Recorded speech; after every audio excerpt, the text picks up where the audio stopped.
He's Tony Stewart, former NASCAR driver, and NBCSN, by the way, presents the second race of the Monster Energy NASCAR Cup Series, and that will be Sunday at 2 Eastern, New Hampshire Motor Speedway. He's Tony Stewart, otherwise known as Smoke, who joins us in the Man Cave. Good to see you. Yeah, it's good to be here. I mean, I've been watching the show a lot, and always wondered. We were just talking about how do you get all this stuff in here? Do you have a man cave? Not this extensive. But do you have memorabilia? I actually have over 200 helmets in a collection in an area in my basement at my house. But are they your helmets or are they other drivers? No, other drivers. So I have some of mine. I have key helmets from the double duty when I ran the Indy 500 and the Coke 600. I have helmets from the championships, and then I have helmets that I've traded with other drivers and collections that I've bought. If you have to leave the house and you have to grab one thing, what piece of memorabilia are you grabbing?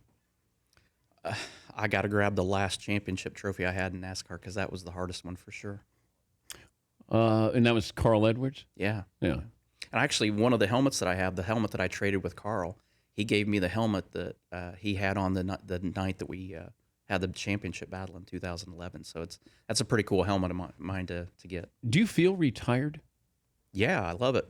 I've been enjoying it. But isn't there, you talk to athletes and it'll be the time of the year, like spring training, or it'll be, late summer for football players. But right now you don't have that feel, or your body says, remember you did this for a couple of decades?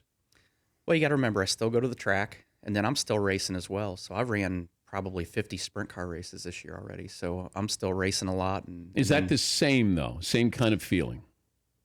It is. Being at the track is. When it's different is when I get to the cup races. But what's fun about the cup races now is I get to see my four drivers and the people that a lot of, just like this weekend, I'm going to be racing on Friday night at Eldora at my track. I'm taking Saturday off to go to a friend's wedding. Marco Andretti's getting married on Saturday, so I'm going to his wedding on Saturday, which I told him, I'm like, who possibly in their right mind gets married during race season? Yeah, I was wondering about that. And then he laughed and he goes, remember, my race season ended last week. Oh. So last week was the end of his season. Now he's getting married this weekend. So and then I'll go to Loudon Sunday. So it's, and it's fun for me to go to the cup races, not have to be there all 3 days, but I get to see everybody I like to see and, get to be there for the race and hang out with our friends. Could you single out the best race car driver in the world and include Lewis Hamilton or, the most talented driver in the world is who? The hard part is everybody is, there's great drivers in their discipline. What would define the greatest driver in the world is the guy that you can take out of his discipline and put him in something else and him excel in that as well. And that's the hard part. I've never seen Lewis Hamilton drive anything but an F1 car. I've never seen Jimmy Johnson run more than a cup car and a trophy truck. So there's different guys in different series that are key guys, but that's what's cool about the Race of Champions that they do every year and bring them in. They run buggies and four-wheel drive cars and two-wheel drive cars and get a chance to see who's the best. But it's really hard to pick that one guy until you get them in different disciplines and see what they've really got. Has anybody been more versatile than you? I think A.J. Foyt. A.J. Foyt and Mario Andretti are two guys that, beyond a shadow of a doubt, are probably the two most versatile guys that I've ever seen in my career. But A.J. is your hero, isn't he? Yeah, absolutely. Do you talk to him? I mean, how much? Okay, you spend time with him. Oh, yeah. He's, I guess I just got a message from a buddy of mine that's in the IndyCar series, and I guess AJ hadn't been to the racetrack in the last couple of weeks, and I guess he tried to kill himself on a tractor, flipped a tractor over. So that's not the first time he's had a piece of heavy equipment. He didn't try to kill himself. He almost killed himself. I don't think you want to be around him if he's driving a bulldozer or a tractor or anything. He's not got a real good track record on heavy equipment. But it feels like you would miss that. I don't know what that competitive juice is, but you're saying you can get that in dirt track. But yeah, I get my fix with dirt racing. I mean, and that's the great thing. I feel like I get the best of both worlds now. I mean, I missed dirt track racing when I wasn't doing it. And so going to the cup tracks, I mean, I was busy doing that side and like that side, but now I get to do the dirt track racing and I still get to go. And I still get just as nervous before the start of a cup race as an owner as I did as a driver. And I think that's why it doesn't feel so bad, because I still have that same feeling. I'm still nervous for the car and the teams and the guys, and even more so for the guys on the pit stops now, because I see those guys when the stop's over. When I used to be in the car, I pulled out and was gone and I was back on the racetrack doing my deal. Well, now when these guys get done with the pit stop, I can see if there was a problem. I can see that guy, and he's disappointed and he's frustrated, and then they go and they're trying to look at the replay of the recording and trying to figure out what they did wrong or what happened and what created the problem. So there's a lot of stuff going on that I wasn't used to seeing that now I'm seeing from a different perspective as an owner. How difficult were you to deal with when you were in the car? It depends on which crew chief you ask, but I think Greg Zipadelli probably was the one that said I was probably the most difficult to handle. Him and I were together at Joe Gibbs Racing for 10 years. So why were you difficult? That was when I was a little bit more rambunctious, and I wasn't near as patient. I used to. It didn't take much to get me really ticked off. So conversations back and forth get heated during a race? Oh yeah, I mean Zippy and I were like two brothers that, he was like the big brother, but we were always fighting with each other, and it was because we were both wanting to win and be the best at what we did. But it's kind of hard to drive at 200 miles an hour and you're yelling at somebody. Oh, no, it's easy. It's a lot easier than you think it is. Well, I can yell at the kids in the back seat when I'm going 45. You're going a little bit faster there. All you got to do is just push a button on the steering wheel, and you can yell at anybody you want that has a radio on your frequency. So it's not that bad. It's a lot of times it would be after pit stops or when something would happen on the racetrack. But, it's like anything else. I mean, the first time that you drove on the interstate and you went 75, you're like, wow, this is pretty fast. Well, after you run 200 mile an hour for 18, 20 years. What's the fastest you ever went? Rookie orientation at Indy. For my first Indy 500, I ran a lap at 2:37, and the top speed was Larry Curry. I talked to him. He said the top speed was 250 at the end of the backstretch. Oh man! So that's the fastest I've ever been in anything. What at some point, if you throw a fastball 100 miles an hour, and you see a fastball 100 miles an hour, you eventually get used to 100 miles an hour. Can you get used to 237 miles an hour? Yeah. You can. Yeah. I mean, especially in our sport, I mean, that's what you're striving for. You're but could always you teach me to faster. do that? I can't teach you to hit a fastball that's going 100. I can't teach you to drive 230 miles an hour either. Why? For the same reason you can't teach me to hit a 100-mile-an-hour fastball. But if I start at 150 and I go to 180, I go to 200. Let's say just teaching me how to drive 200 miles an hour, 180 miles an hour. Let's put it in perspective that'll make sense to you. So Paul Pabst over here, who I love, really my good friend over here. Yeah.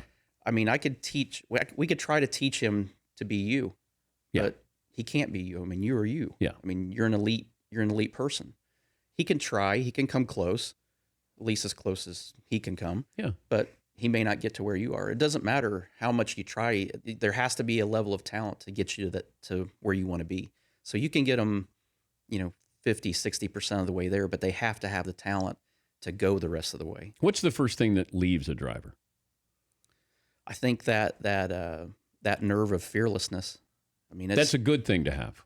Well, it's kind of like that common sense where when you're a kid and you touch a hot stove and it burns you the first time, you're like, yeah, that's a kid that doesn't know what it means to get hurt. So a lot of the young drivers that come in, they haven't had bad crashes yet, and those are the things that make them fearless and that make them have a little bit of an edge. But I think that's the first thing that a driver loses is when you crash hard a couple times.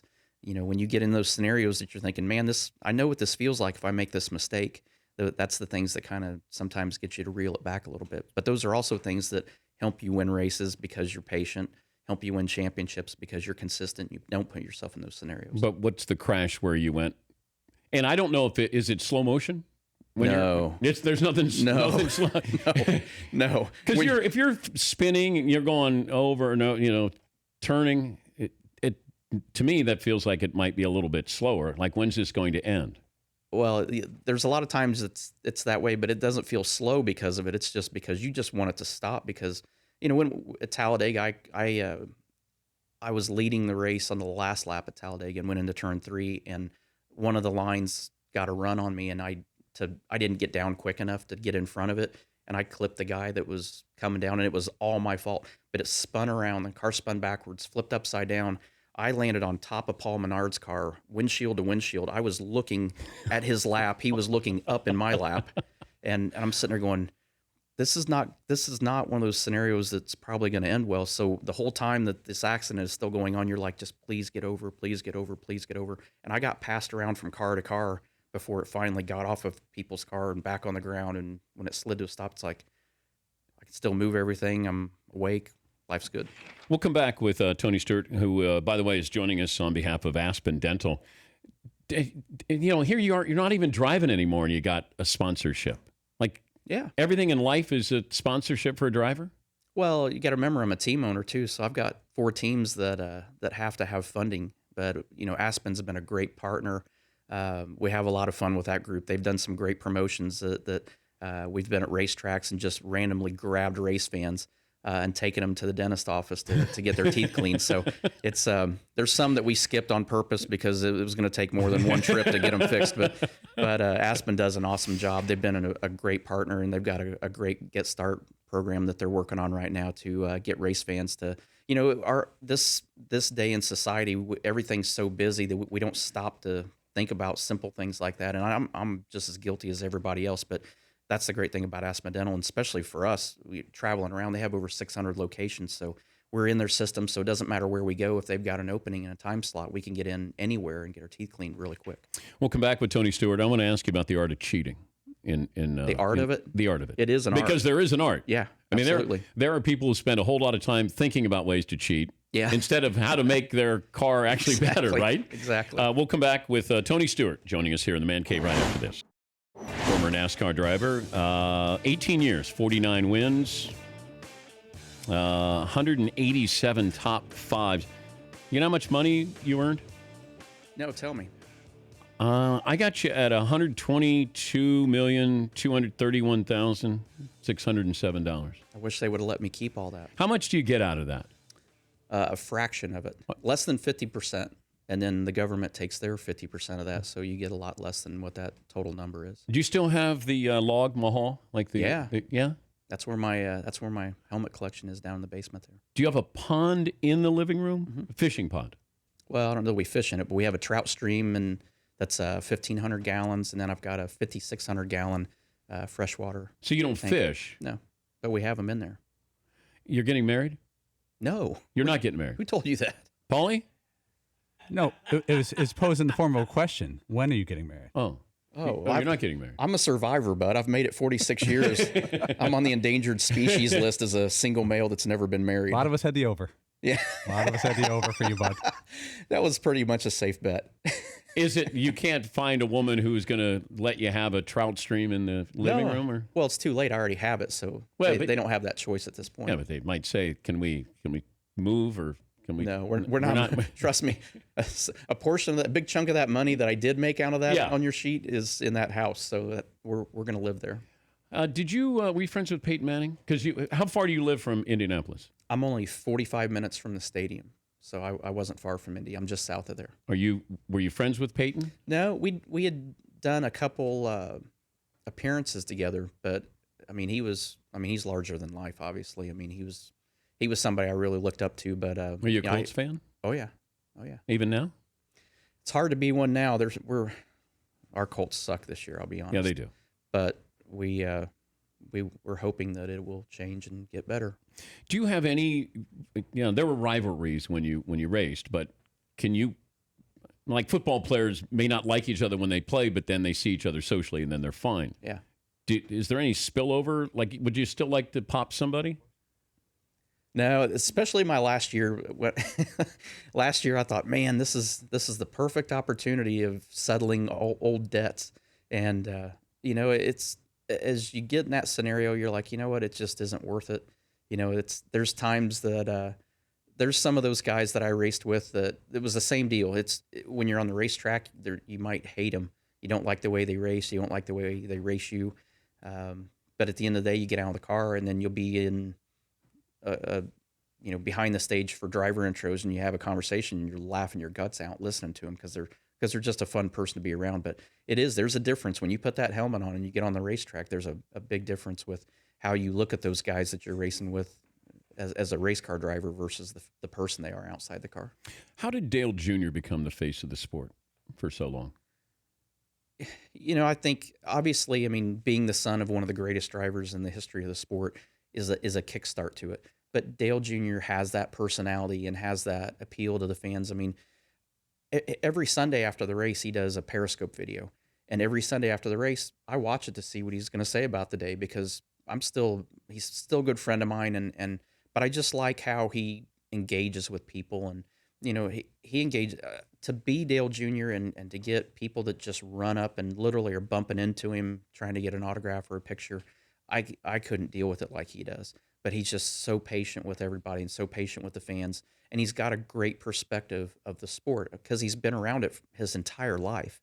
So to be around it as long as he has and to live as Dale Earnhardt Sr.'s son, you get to see a lot of things and get a pretty good grasp on the sport. But I think he just is he's just a great man and a great personality.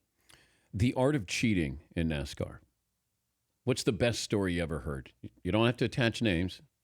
I think Smokey Yunick, and what I remember of the story was that he built a car that size-wise was 7/8 of the original size of that brand of car, but he was able to somehow make it smaller to where it was more aerodynamic, but still had the same size motor.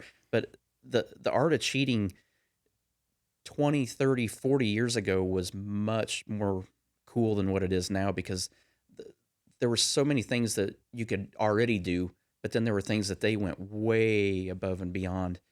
Like I said, there's nobody in our sport right now that would even have the capability to take a car and shrink it down to 7/8 of the size it's supposed to be and not get caught with it. So, but it's like baseball. There's unwritten rules where they sort of encourage you. It's okay if you steal signs, just don't do it with modern technology like an Apple Watch. If you're not cheating, you're not trying. Was that? I think it's the motto. Well, I think everybody's always looked at the rule book and said, okay, this is what it says we can and can't do. And how it started so many years ago was, but it doesn't say that we can't do this. So that's when they would do it. And then NASCAR would get involved, or any sanctioning body would say, okay, hey, you gotta fix that. Well, it doesn't say that in the rule book. Well, yeah, but we're saying you have to change it. So that's how it all started. And there's things in there that guys, still to this day, every race team has something they try to slip through and see if they can get it passed. But that's part of what makes our sport so cool, is it does leave that ingenuity to it, and the creativeness is, like we talked about earlier, we have teams that spend more time trying to figure out how to cheat, and if they would just take that time or a portion of that time and try to figure out just to work on their car to make it better, they wouldn't even have to worry about that side of it. But there's guys that their mindset is they have to have that to be competitive and to win. What's Danica Patrick's future? I don't know. You got to ask her. She's got so much stuff going on. She reminds me a lot of me, just in different categories. Is she going to stay in the sport? It's a good question. I don't know. I don't know what she has planned. She's got wineries. She's got her yoga stuff. She's got a clothing line she's working on, but I don't see her leaving the sport. She's that driven and that competitive that I just can't see her just washing her hands of it and walking away. She still wants to win. You thought about working in the media at all? I have, but they want you to shave and they want you to wear ties and suits, and I'm not really a suit and tie guy. What if they said you don't have to? You don't have to shave? I wouldn't be interested in that. Oh, you would? See, this is the kind of place that I could work. Yeah. I could work here. Well, I think anybody could work in here. Well, you got Paul Papps. Of course anybody can work here. It's proof. Wow. I'm not retired, big boy. Wow. No, neither am I. Wow. I never retired. I just changed what series I was racing in. Could you win a race right now? In what? NASCAR. Under the right circumstances. Like if I put you in a car in New Hampshire this weekend. I haven't forgot how to drive a cup car. Sure. You could win. If we had the car right, yeah. Could you fill in? Would you ever fill in an emergency for your team? If and this happened because of Jeff Gordon having to fill in last year. That was talked about internally in our shop. I said, listen, it better be your leg better be falling off for me to get that phone call that I have to get in the car again. So I'm happy with my decision to not be driving cup cars, because I really am passionate about going dirt track racing and having my dirt track in Ohio, my 2 sprint car teams that I have. It's a lot of fun for me to do that. But like I say, I get the best of both worlds. I got a pretty good balance now. What's worse, finishing second or finishing last? Oh, second, by far. Because your goal is you want to win. If you finish last, something dramatic happened to keep you from even finishing the race, most likely. Yeah. But if you come really close to it and you didn't accomplish that goal. I mean, there's times when you're like, yeah, well, we were better than third, and that's how you try to convince yourself it's okay. But there's a lot of times, and you look at Darlington, you look at the 78 team. I mean, they dominated that and finished second at the end of the day. I mean, the dejection on their face was obvious. It was like somebody kicked his dog and took his dog home. You don't give names, you just give numbers, right? Yeah. That's everybody talks about that. That's when I went to North Carolina, I realized that they taught kids how to count by the NASCAR car numbers. That's how they taught the kids to count. Really? Yeah. 8 was Dale Jr. Well, then it was 88 at that 88. time. Oh, okay. Yeah, then 88. So back when I started, it was Steve Park, Rusty Wallace, Dale Earnhardt, Sterling Marlin. Oh, so you're Terry going 1, 2, 3, 4, Mark Martin. 5. Yeah, that's how they taught them to count. So, thanks for joining us. I know you want to get another plug for Aspen Dental, so fire away. No, we're excited. I mean, they're starting a program that's called Get Started, and as our championship chase is getting started, they're trying to get the fans amped up about going to the dentist again. And like I said, I've been to a couple of them now, and it's really convenient, really simple. You get in, you get out, and they do a great job. So. They've got over 600 locations around the country, and it's a great, great company. Like I said, once you get in their system, if you're traveling, it makes it even easier to get your teeth cleaned. You don't have to wait till you get home. So it's very, very convenient for everybody. You could knock some guy's teeth out like Kurt Busch, and then you could have send them over to Aspen, they could fix it. And they could fix it for him. Yeah. That would be nice. That kind of sort of two things there. Tone, good to see you. Thank you for joining us, and have fun today at NBC. The Dan Patrick Show, weekday mornings on Audience.